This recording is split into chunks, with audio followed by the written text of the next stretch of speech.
This is my third installment on Expedition Pocket Organizer Maxed Out.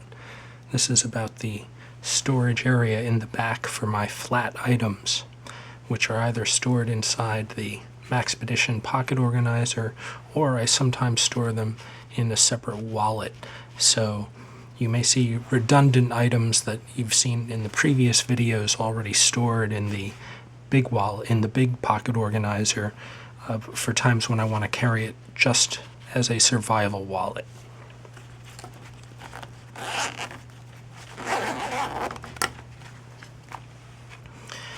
It's the flat storage area behind this section.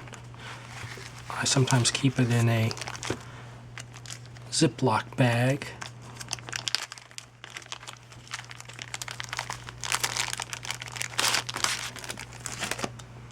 It's based on credit card vinyl inserts, which are made by this company, Morona Wallet Photo Holder Inserts.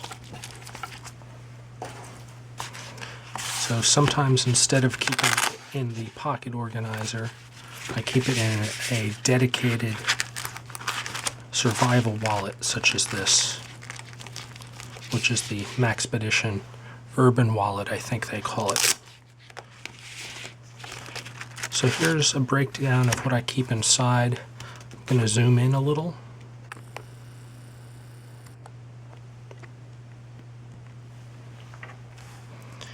On the top section, we keep stamps, striker for matches, straw, flexible and extendable, sandpaper,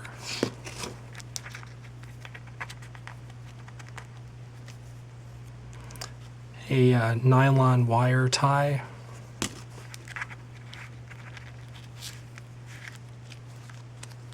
aluminum foil. This would be one of the redundant items that's also stored in my main kit. Black tape, which is Gorilla Tape, sort of like super duct tape. Here's a little Velcro Ziploc bag. I used that to keep moisture and dust out of two items. My emergency spoon. Maybe small, but if your hands are filthy and you have to eat food, it can keep germs from getting on the food. This is my micro card reader. This is different than the one that was shown before in the other video, but it's also holding a 32 gigabyte card. It's very small. This is a 1 meter tape measure made of paper, which you print yourself on your own computer printer, and then you tape it together. It takes up very little space, weighs nothing. There's the 1 meter mark.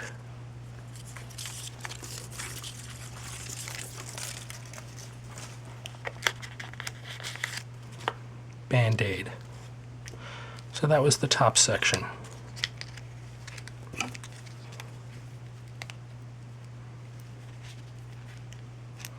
This is a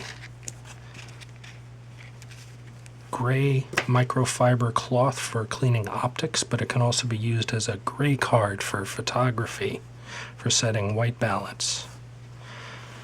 This is a cotton ball for impregnating with petroleum jelly to use as a fire starter or whenever you need a cotton ball. I have many forms of fire starting, so these storm-proof, waterproof, windproof matches, which burn for about 15 seconds. They've been cut down though, so it's a little less than 15 seconds. This is just one of my many forms of fire starting. $20 bill.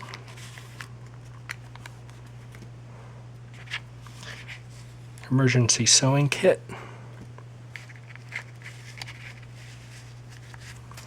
Survival instructions. These came from another kit from Adventure Medical Kit. I think it's written by Doug Ritter, but I'm not sure. This is a cut-down hacksaw that I did at an angle, so you also have a point so you can pierce a material that you have to saw through. So we're done with that section. This is a mirror, a safety reflection mirror with a sighting hole. It still has protective plastic on it to keep it from getting scratched up.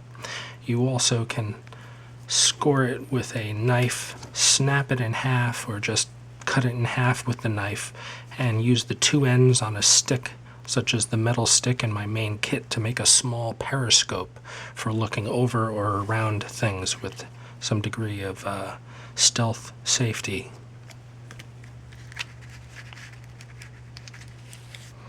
This is a backup razor blade. Here's another striker pad.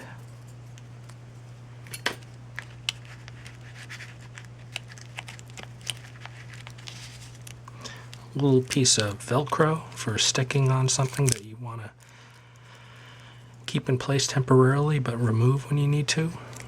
These are sterilization tabs with the expiration date written on them for sterilizing a couple of liters of water. That's that section. This is the only section that's kept separate, and it's because it's optical. It's a Fresnel lens, Frenzel lens, I forget what they call it, for either fire starting. This is one of the worst forms of fire starting, however, because it only works when you have sunlight, which is not all the time.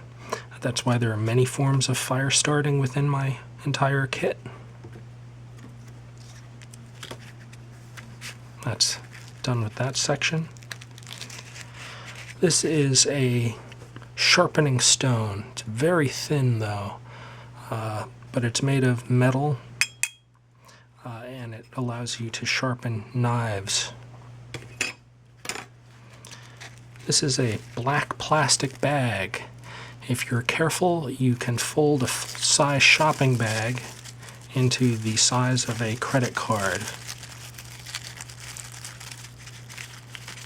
And it's black, so if you need to do any black bag operations, you've got a nice black bag. So that's a full-size shopping bag.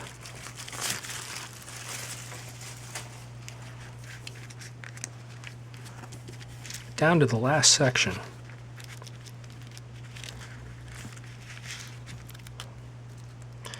This is a micro razor blade. I made it myself. You put a razor blade in a vise and you snap it in half. Be very careful. These things splinter like crazy. So you'll have metal shrapnel, razor sharp, flying across the room when you snap a razor blade. So be sure to wear safety goggles. You then put it back into the spine, and then you pinch it with pliers. So it's just sort of another extra razor blade. Here's a paper clip, also called a MacGyver super tool. Toothpick. Copper wire. Can be used for things that need to be heated, like building a grill, but it also can act as twine or lashing for all sorts of things. Here's my main knife of this kit. I carry other knives though. It's a Boker credit card knife. It's a real deal knife, complete with liner lock. It's very sharp. It's one-hand opening. It's actually a very clever design. This is my credit card knife, as I said. I also bought this knife, which I like even better. This is a SOG Card Access 1, Card Access 2.0. It's actually a much nicer knife, but it's not quite small enough. It has this arc lock or axis lock. It sort of will fit these wallets, but it's a little too thick to consider for something that you need to be very thin. So that's why I use this Boker credit card knife instead, because it's really thin. Piece of Write in the Rain paper for taking notes or leaving messages.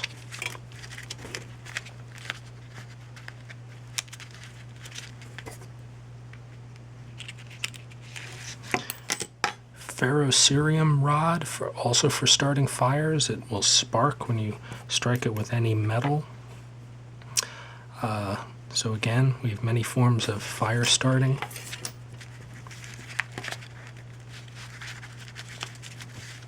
This is fire starting fuel, also called petroleum jelly. You mix this into the cotton ball, and then it becomes a nice little tinder fire starting material. You also can use Vaseline petroleum jelly for hundreds of uses, including covering wounds.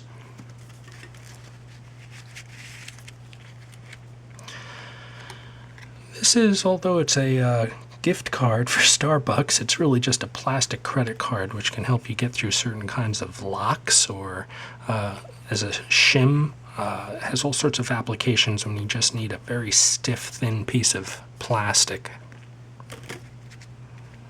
And then finally, this is a 11-in-1 tool, multi-purpose survival tool. It's got can opener, knife, saw, wing nut or butterfly wrench, lanyard hole, screwdriver, ruler, 2 different wrenches here and here. I think they're metric. It didn't fit my hex nut, which I was disappointed in.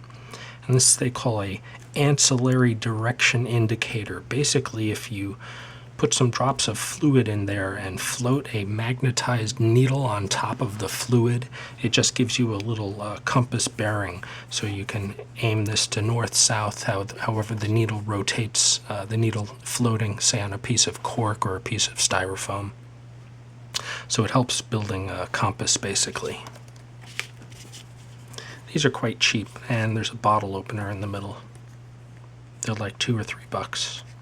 And the blade can be kind of sharp, so that's why I keep it in its little protective pouch. So that all can go either in any wallet of your choice, because it's based on credit card size. That's the beauty of this design, is what it goes into is up to you.